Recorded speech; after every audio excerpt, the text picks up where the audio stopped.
I've, for most of my life, I've been a dormant Christian.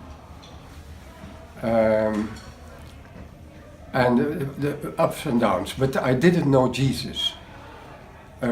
I discovered that only 35 years ago when we came to this wonderful country. And we were first in Pembury for a year and a half, and then the rest of the time here in Hildenborough. In Pembury, we went to church out of not conviction, but we thought it was good for the children to be in church on Sunday. And but during that service, it was of pivotal importance. There was an old lady who rang our door afterwards, and she invited Koen, my wife, to a home group. After a while, Koen said, "No, this is not for me because I don't know what they talk about." And so then this lady, Mary Thomas, told her exactly who Jesus was and what he could do in her life. And Koen committed herself to Jesus at that very moment. We moved to Hildenborough, but dear Mary Thomas had sent a letter to the vicar, then vicar David Korf, that we were moving and that he perhaps could spot us in the church here. And we went to church here straight away, and there was the vicar saying, "Welcome to our church." And that was a Sunday. On a Monday, there was John Brockman, the leader of a youth club here.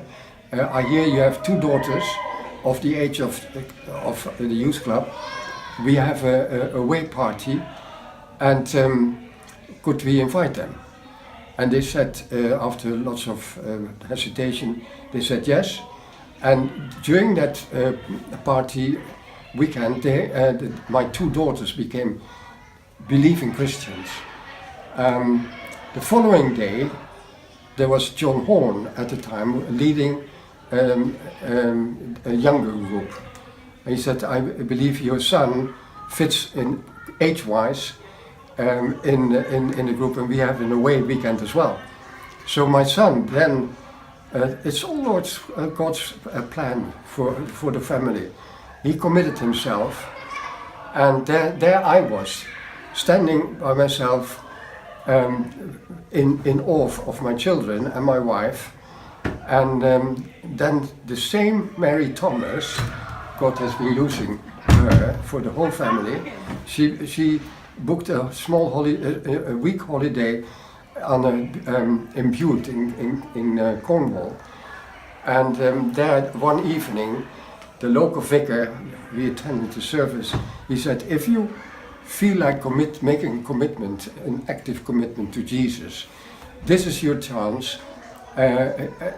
After the service, if you want to pray with me, then put your hand up." And that was perfect, God's perfect timing for me. And I did not put up one hand, but two hands, like in the First World War, the people who were surrendering to the enemy.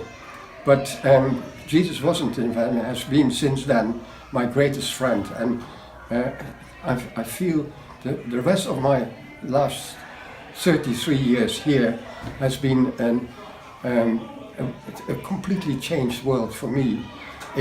Thanks to the people God has been using to knock on my door and to make my stubborn attitude completely well, not completely, nobody is perfect, but a different direction together with Jesus, holding his hand.